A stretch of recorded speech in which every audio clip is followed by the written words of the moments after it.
අපි සාමාන්‍යයෙන් කවුරු හරියෙත් එක වාදයකට ගියාම මොකද්ද අපි මුලින්ම කරන්නේ? කරුණු ටිකක් හොයාගන්නවා. දත්ත ටිකක් අරගෙන. ඔව්. අනිත් කෙනා වැරදි කියලා ඔප්පු කරන්නේ යන එක. අපි හිතනවා හොඳම තර්කය දුන්නම අනිත් කෙනා කියයි කියලා. ඔව් නේද මට වැරදුනා කියලා. හැබැයි ඉතින් එහෙම වෙන්නේ නේද? යෙල් එකේ පරිශ්‍රණයකින් කියවෙන්නේ හරිම පුදුම දෙයක්. කෙනෙක්ගේ මූලික විශ්වාසයකට අපි අභියෝග කරනකොට ඒ කියන්නේ පහර දෙනකොට ඔව්. එයාලගේ මොලේ එක දකින්නේ හරිම ඇඟට එන තර්ජනයක් වගේලු. ශාරීරික තර්ජනයක්. එතකොට ඉතින් මොලේ තර්ක කරනකොටස වැඩ කරන්නේ නෑ. හරියටම. ඒක අක්‍රිය වෙනවා. අර සටන් කරන්න නැත්නම් පැනලා දුවන්න කියන පැරණි යාන්ත්‍රණය තමයි ක්‍රියාත්මක වෙන්නේ. ඉතින් අපි කොච්චර හොඳ කරුණු කිව්වත් වැඩක් නෑ. එයාලා තවත් තදින් තමන්ගේ මතය එල්ල ගන්නවා. ඔව්. ඒක හරියට දොරක් තල්ලු කරනකොට අනිත් පැත්තේ ඉන්න කෙනා තවත් හයියෙන් එක තල්ලු කරනවා වගේ. ඉතින් තර්ක වලින් දිනන්න බැරි නම් කොහොමද අපි ඇත්තටම කෙනෙක් එක්ක පොදු තැනකට එන්නේ? අන්න ඒකට උත්තර හොයන්න තමයි අද අපි මේ මූලාශ්‍ර ටික දිහා බලන්නේ. මේවා පදනම් වෙලා තියෙන්නේ FBI එකේ ප්‍රාණාපකරුවන් මුදා ගැනීමේ සාකච්ඡා කරන අය. එයාලා පාවිච්චි කරන මනෝවිද්‍යාත්මක ක්‍රම ගැන. මෙතන අරමුණ තර්කයෙන් දිනන එක නෙවෙයි. ඒ වෙනුවට අනිත් කෙනාට ආරක්ෂිත බවක් දැනෙන අපි එහුම්කන් දෙනවා කියලා හිතන පරිසරයක් හදන එක. ඔව්. ඇත්තටම සිද්ධ වෙන්නේ මොකද්ද කියලා එකට හොයාගන්න එක. ඉතින් පළවෙනිම පියවර තමයි මේක සටනක් කියන තැනින් අයින් වෙන එක. ඒ කියන්නේ සම්බන්ධයක් ගොඩනගා ගන්න එක. ඔව්. ඒකට තියෙන පළවෙනිම සහ සමහර විට අමාරුම නීතිය ඔයා වැරදි කියලා කෙලින්ම කියන්නේ යන්නේ නැති එක. ඒක තමයි ඉතින් කියන්න වෙන දේ. කෙනෙක් අපි කොහෙත්ම එකඟ නැති දෙයක් කිව්වම ඒක වැරදි කියලා කියන්නේ නැතුව ඉන්නේ කොහමද? අන්න එතනදී තමයි අපි අපේ සටන්කාමීත්වය පැත්තකින් තියලා කුතුහල ඉස්සරහට ගන්න ඕන. හරිම අවංගව අහනවා. මොකක් කියලාද? ඒක රසවත් අදහසක්. ඔයා මේ මිදිමේට ආවේ කොහොමද කියලා මට ටිකක් පැහැදිලි කරන්න පුළුවන්ද කියලා? බලන්න ඒකෙන් වෙන දේ අනිත් කෙනා බලාපොරොත්තු වෙන්නේ අපි ගහන්නේ කියලා. ඒත් අපි ප්‍රශ්නයක් අහපුවාම එයාලා ආරක්ෂක මානසිකත්වයෙන් මිදිලා තමන්ගේ හිතේ තියෙන දේ පැහැදිලි කරන්න පටන් ගන්නවා. හරි. ඒත් සමහර අය ඉන්නවා හැම ඇහුවාම එක වචනෙන් උත්තර දීලා නතර වෙනවා. එතකොට අන්න ඒ වගේ වෙලාවට තමයි දෙවෙනි ක්‍රමය එන්නේ. මිරරින් කියන තාක්ෂණය. දෝංකාරයක් වගේ හරියටම. එයාලා කියපු අන්තිම වචන දෙක තුන ප්‍රශ්නාර්ථයක් විදිහට නැවත කියන එක. හිතන්න කෙනෙක් කියනවා මේ මුළු සිස්ටම් එකම අවුල් කියලා.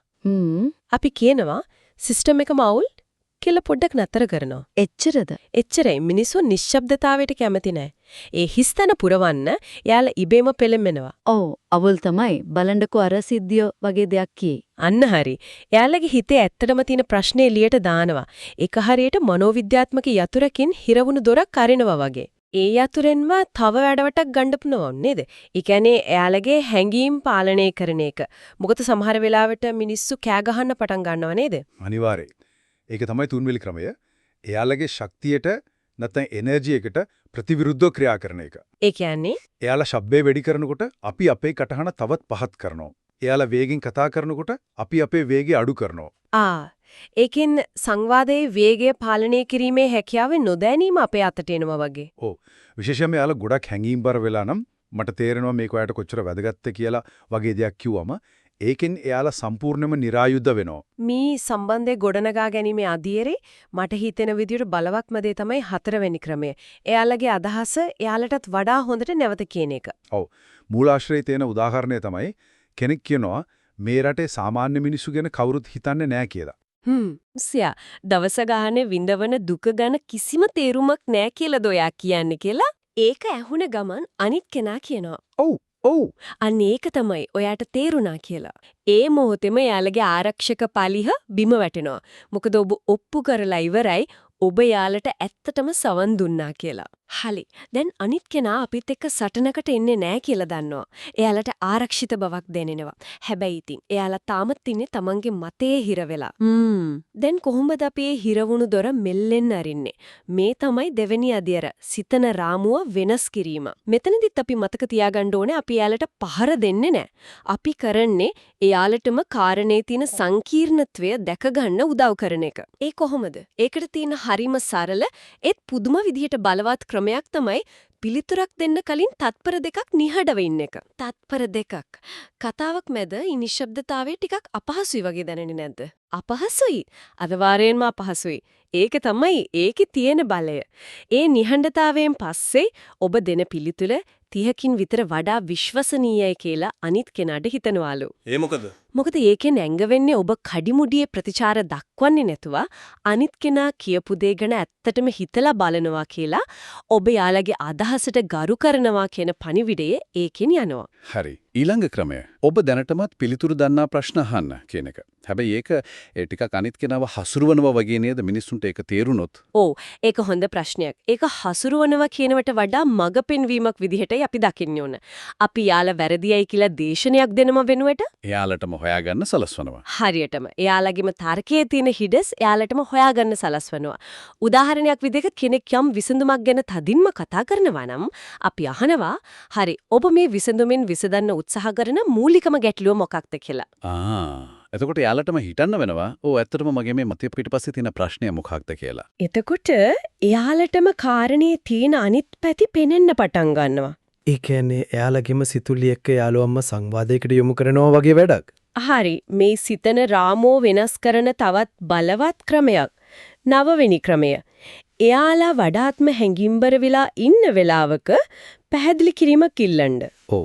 මේකනම සම්පූර්ණයෙන්ම අපි කරන දෙයට විරුද්ධයි. සාමාන්‍යයෙන් කෙනෙක් කෑ ගහනකොට අපිත් එක්ක කෑ ගහනවා. නැත්නම් එතනම යනවා. ඔව්. ඒක තමයි වෙනස. එයාලා උපරිම හැඟිම්බර මට්ටමක ඉන්නකොට අපි සංසුන්ව කියනවා ඔබ කියන දේ මට තේරුම් ගන්න උදව් කරන්න පුරුවන්ද කියලා. ඒ මොහොත වෙන්නේ මොලේ පුදුම මාරුවක්. මෙච්චර වෙලා පහර දීමේ මානසිකත්වයේ තිබුණු මොලයක එකපාරටම පැහැදිලි කිරීමේ මානසිකත්වයට එන්න සිද්ධ වෙනවා. හැඟීම් මත දුවපු කෝච්චියට තර්ක කියන පීලි උඩට එන්න සිද්ධ වෙනවා. අන්න ඒක. ඒකේ මුළු සංවාදයේම ගමන වෙනස් වෙනවා. හරි. දැන් අපි එයාලගේ හිතන විදියට බලපෑමක් කරන තෙන්නේ දැන් තමයි අපි ඇත්තටම ගැඹුරට යන්නේ තුන්වෙනි අධිර. එයාලගේ මූලික අභිප්‍රේරණය. ඒ කියන්නේ යටි අරමුණ තේරුම් ගැනීම. මෙතන තමයි වැදගත්ම දේ. 7 වෙනි ක්‍රමය කියන්නේ සෑම මතයක්ම ස්වයං ආරක්ෂාවක් ලෙස සලකන්න.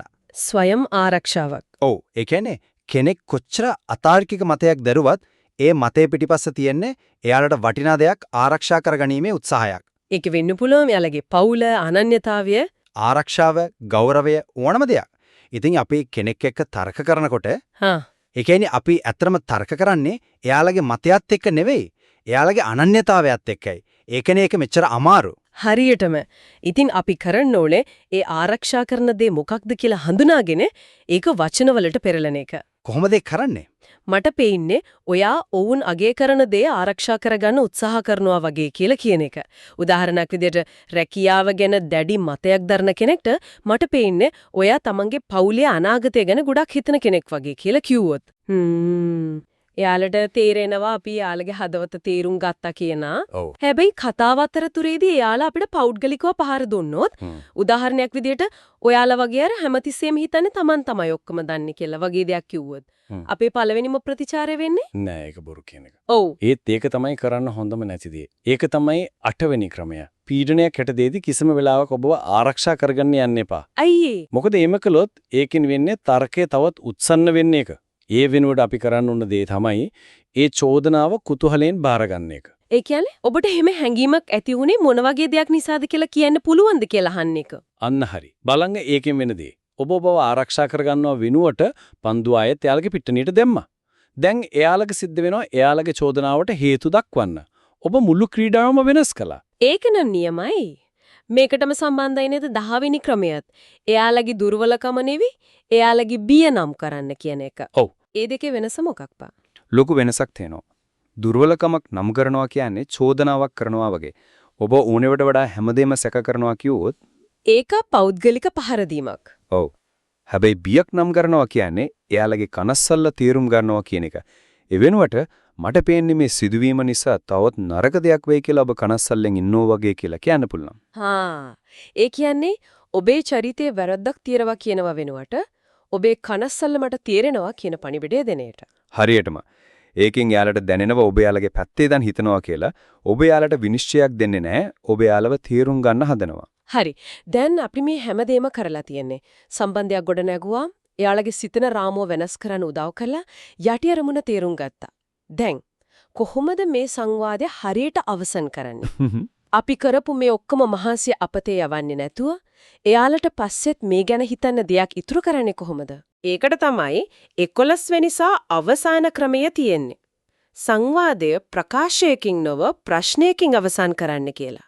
අපි සාමාන්‍යයෙන් කරන්නේ අපි අන්තිම මතය කියලා ඉවර කරන එකනේ. ඕ. ඉතින් ඒ නිසා මේක තමයි හරිම දේ වගේ. හැබැයි ඒකෙන් වෙන්නේ දොර වහනව වගේ දෙයක්. එතකොට මොන වගේ ප්‍රශ්නයක් දහන්න ඕන? ඒ ප්‍රශ්නය එයාලව විසඳුමක් ගැන හිතන්න පුළඹවන එකක් වෙන්න ඕනේ. විශේෂයෙන්ම අපි කලින් හඳුනාගත්ත එයාලා අගය කරන දේ ආරක්ෂා වෙන විදිහේ විසඳුමක් ගැන. උදාහරණයක් විදිහට හරි මට තේරෙනවා. එතකොට ඔබ අගය කරන දේත් ආරක්ෂා වෙන ඒලගේම මේ ප්‍රශ්නයත් විසඳන විදිහේ විසඳුමක් කොයි වගේ එකක් වෙයිද කියලා ඔබ හිතන්නේ? ඒකෙන් වෙන්නේ විසඳුමේ අයිතියත් එයාලට දෙන එක. හරියටම ඔබ එයාලට විසඳුමක් බලෙන් පටවන්නේ නැහැ. ඔබ එයාලට ආරාධනා කරනවා එයාලගේම වටිනාකම් එක ගැළපෙන විසඳුමක් හොයාගන්න කියලා. ඇත්තටම මිනිස්සු තමන්ගේ අදහස් වෙනස් කරගන්නේ තර්කයක් මැද නෙවෙයි. ඒක වෙන්නේ පස්සේ තනියම ඉන්නකොට. ඔබ අහපු මේ ප්‍රශ්නය ගැන ආයෙත් හිතනකොට. ඒ කියන්නේ අපි එයාලගේ හිතේ බීජයක් හිටවනවා. ඒක පැලවෙන්නේ පස්සේ. ඉතින් මේ ක්‍රම 11 දිහා බැලුවම පැහැදිලිවම පේන දෙයක් තමයි වැදගත් වෙන්නේ ඔබ හරි කියන එක නෙවෙයි කියන එක. ඒක තමයි. ඊට වඩා වැදගත් වෙන්නේ වැරදීමක් වුණත් ඒක පිළිගන්න පුළුවන් තරම් ආරක්ෂිත ගෞරවනීය පරිසරයක් නිර්මාණය කරන එක. ඒක තමයි සම්පූර්ණ අදහස. මිනිස්සුන්ට තමන්ට පහර දෙනවා, තමන්ව කොන් කරනවා වගේ දැනෙනකොට එයාලා තමන්ගේ මතය ඒක කොච්චර විකාරයක් වුණත් සදාහටම ආරක්ෂා කරනවා. ඒකේ යාළගේ අරණ්‍යතාවයේ කොටසක් බවට පත් වෙනවා. හරියටම. හැබැයි යාට ගෞරවයක් තමන්ට සවන් දෙනවා කියන හැඟීමක් දැනෙනකොට එයාලා තර්කානුකූලව හිතන්න පටන් ගන්නවා. තර්ක දිනන්නේ හරිවීමෙන් නෙවෙයි අනේකා සත්‍ය සෙවීමේ ගමනේ හවුල්කරුවෙක් කර ගැනීමෙන්. එසේනම් අවසානයේදී සිතා බැලිය යුතු ප්‍රශ්නය මෙයයි. තර්කයක සැබෑ ජයග්‍රහණය කියන්නේ තමන්ගේ මතය ඔප්පු කිරීමද නැතහොත් තවත් කෙනෙකුට තමන්ගේම මතය නැවත වරක් සලකා බැලීමට තරම් බුද්ධිමත් සහ ආරක්ෂිතයයි හැඟෙන පරිසරයක් නිර්මාණය කිරීමද?